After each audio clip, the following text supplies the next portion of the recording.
Quando eu penso em vida, trabalho e propósito, eu acho que para que a nossa vida não seja uma vida banal, fútil, uma vida sem sentido.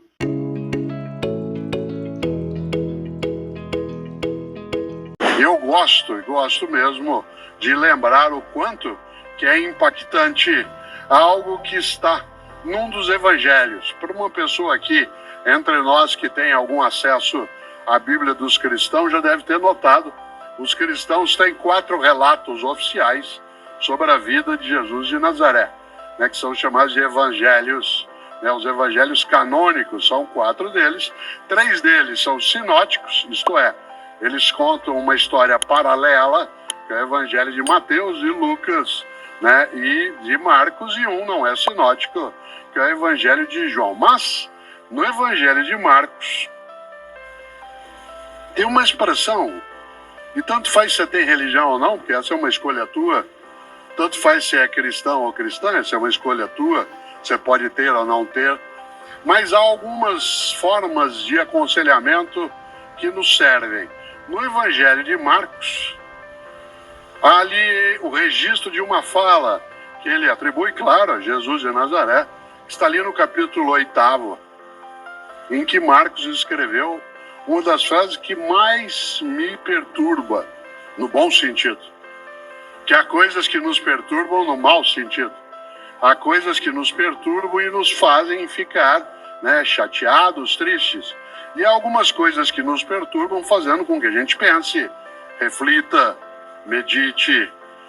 E ali no Evangelho de Marcos, no capítulo 8, ele escreveu, citando, segundo ele, Jesus: de nada adianta a uma pessoa ganhar o mundo se ela perder sua alma.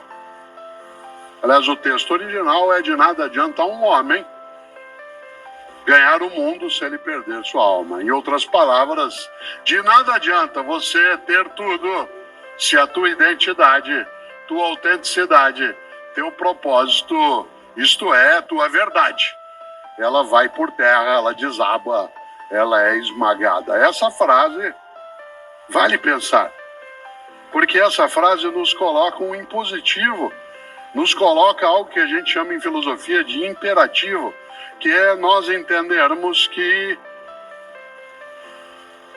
o propósito, sendo benéfico, sendo algo legítimo, sendo decente naquilo que fazemos, ele nos dá vida em vez de tirá-la ou diminuí-la. De nada adianta uma pessoa ganhar o mundo se ela perder sua alma. Isto é, se ela for devorada por aquilo que pode ser a ganância, pode ser o egoísmo, pode ser a arrogância, pode ser o desvario. Por isso, eu gosto e vou fazer essa pergunta aqui agora, não para você responder ou para eu responder, mas para nós pensarmos. Como é que você ganha a vida? Essa pergunta é muito feita. Como é que você ganha a vida? Qual que é o teu jeito de ganhar a vida? E eu estou usando aqui a expressão em duplo sentido. Isto é, como é que você ganha a vida no sentido de como é que você obtém teu meio de sustento. Mas há uma segunda maneira de pensar isso. Como é que você faz para que a tua vida não seja perdida? Isto é, para que ela não seja demolida, erodida por aquilo que é a pequenez, a tolice, a redução. Como é que você ganha a vida? Há pessoas que ganham a vida cuidando de vida. Há pessoas que ganham a vida encantando a vida.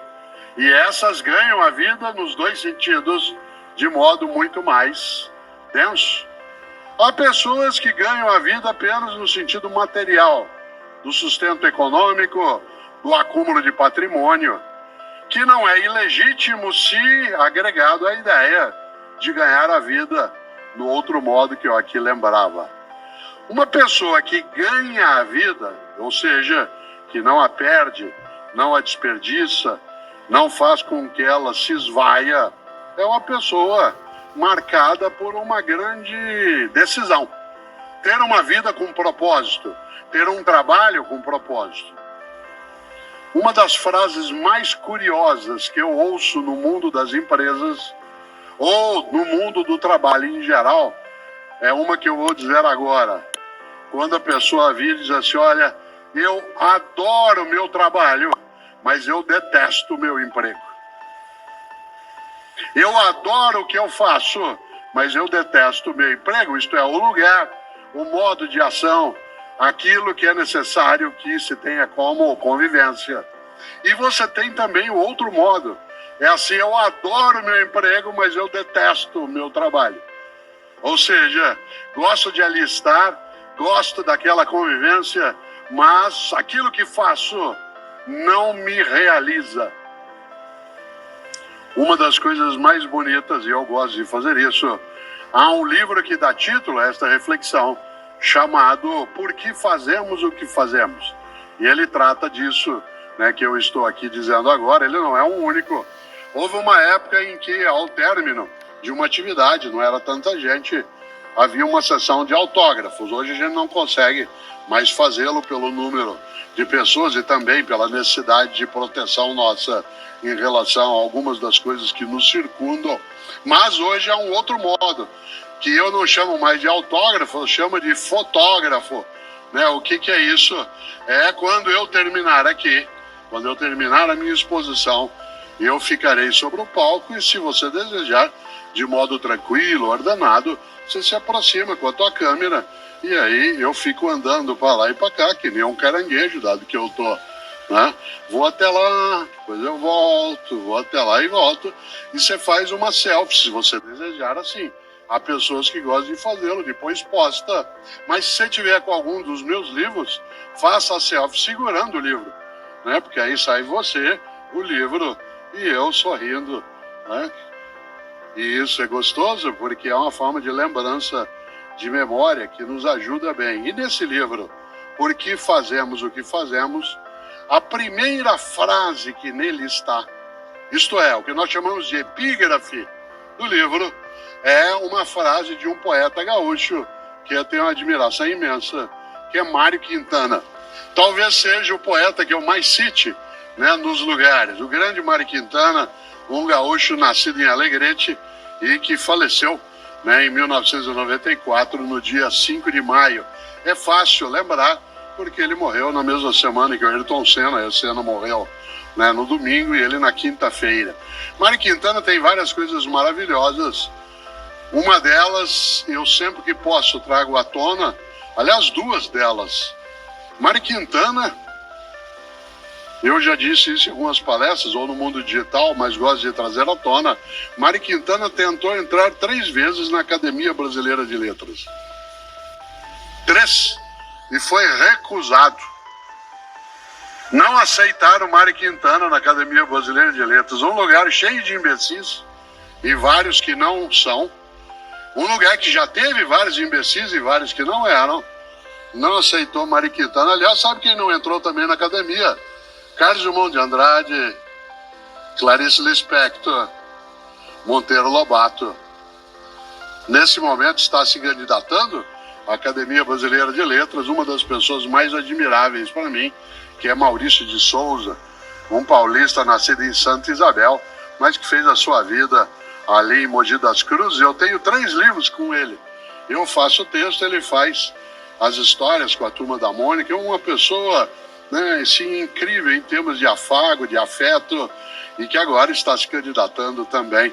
Pois bem, Mário Quintana foi recusado 3 vezes na Academia Brasileira de Letras. Vocês sabem que, como bom poeta que tem um propósito firme, ele deu o troco muito bem dado. Para dar o troco em que eu recusou, ele fez um poema. Vocês conhecem, chama Poeminho do Contra. Não é poeminha, não, é Poeminho do Contra. Aliás, esse poeminho, ele devia aparecer em vários lugares. O André, meu filho, que tem mais idade, que está sentado aqui, sabe que eu tenho esse poeminho pendurado, né, numa das paredes ali no Parque Tatu, uma coisa gostosa, porque o que é que escreveu Mário Quintana? Guarde essa frase aí, porque ela vai servir para algumas coisas na vida, quando as pessoas, vez ou outra, em vez de serem colaborativas contigo, buscam ser demolitivas. E ele escreveu, é uma trova, ele diz: todos esses que aí estão, atravancando meu caminho. Eles passarão, eu passarinho. Olha que coisa genial. Todos esses que aí estão atravancando meu caminho, eles passarão, eu passarinho. Parece frase de para-choque de caminhão no Paraná. E eu sempre penso isso em relação a algumas coisas na vida. E algumas pessoas têm para-choque de caminhão que é assim: na subida você me aperta, na descida nós acerta. Na subida você me aperta, na descida nós acerta. Olha que coisa boa.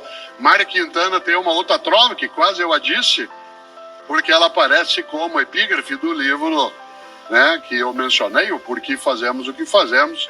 E essa trova diz: um dia pronto, me acabo, seja o que tem de ser, morrer que me importa, o diabo é deixar de viver. Olha que inteligência. Um dia pronto me acabo, seja o que tem de ser, morrer que me importa, o diabo, o horror é deixar de viver. E deixar de viver não é apenas perecer o corpo. Deixar de viver é morrer tua dignidade, tua esperança, teu desejo, teu afeto, tua amizade. É ter uma vida a qual falta graça. Quando eu penso em vida, trabalho e propósito, eu acho que para que a nossa vida não seja uma vida banal, fútil, uma vida sem sentido, é preciso que o nosso propósito seja, antes de mais nada, o de deixar nossa vida e a vida de outras pessoas conosco mais cheia de graça.